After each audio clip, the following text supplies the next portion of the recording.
Hello dear friends, welcome to my channel. In our previous class we have discussed about muscles of upper limb. Now we are going to see the arteries of upper limb. The first artery is axillary artery. So this axillary artery is a continuation of subclavian artery at the level of outer border of first rib and is extending downwards and enters into the axilla and is reaching to the lower border of the teres major, and from here it is continuing as the brachial artery in the arm. Now we are going to see this axillary artery and its branches. Now this axillary artery is having three parts. First part is present above the pectoralis minor. Second part is present under the pectoralis minor. Third part is present below the pectoralis minor. So the first part which is present above the pectoralis minor, it is having one branch. Second part which is present under the pectoralis minor, it is having two branches. Third part which is present below the pectoralis minor, that is having three branches. Now here you can see the three parts of axillary artery. This is the first part, and this is the second part, and this is the third part. Now the first part branches is, first part it is giving one branch that is called as superior thoracic artery. Here you can identify this superior thoracic artery which is extending downwards and is supplying to the serratus anterior and upper part of the mammary gland. Upper part of the mammary gland is supplied by the superior thoracic artery. And second part is having two branches. One is the lateral thoracic artery and thoracoacromial artery. So this is the lateral thoracic artery and it is supplying to the serratus anterior lower fibers, and it is also supplying to the upper lateral quadrant of the mammary gland and lower lateral quadrant of the mammary gland. The next branch of the second part is thoracoacromial artery. So this thoracoacromial artery is having four branches. So the first branch is, this is called as clavicular branch.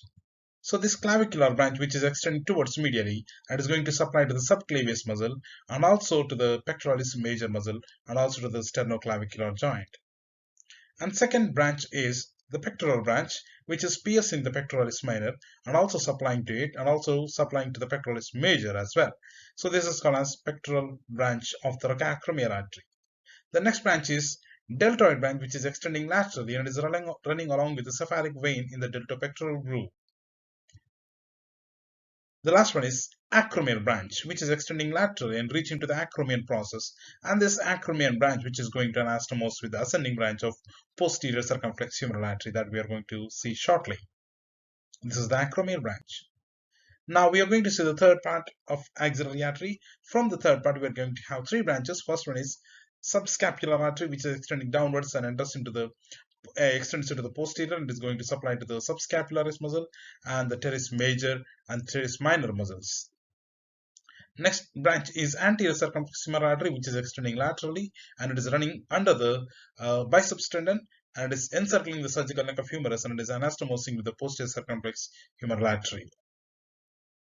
And this is the posterior circumflex humeral artery, which is a branch of third part of axillary artery. It is running posteriorly and enters into the quadrangular space and encircling the surgical neck of humerus, and it is anastomosing with the anterior circumflex humeral artery, and it is also anastomosing with the acromion branch of thoracoacromial artery, which in turn is a branch of second part of axillary artery. Here you can identify the subscapular artery branch, another branch called as circumflex scapular artery, which is enters into the upper triangular space and it is anastomosing with the suprascapular artery posteriorly. Now in this picture you can identify how the circumflex scapular artery, which is crossing the lateral border of scapula and extends into the floor of the infraspinous fossa, and it is anastomosing with the suprascapular artery and is supplying to the infraspinatus muscle, teres minor and the teres major, and also to the latissimus dorsi muscles. And here in this picture, you can identify the posterior circumflex humeral artery after it is coming outside through the quadrangular space, and it is giving branches called as ascending and descending branch. Ascending branch is anastomosing with the acromial branch, and descending branch which is anastomosing with the ascending branch of profunda brachii artery, which is a branch of brachial artery. That is about the blood vessels or artery of upper limb, the first part. Thank you, dear friends. See you soon in the new class.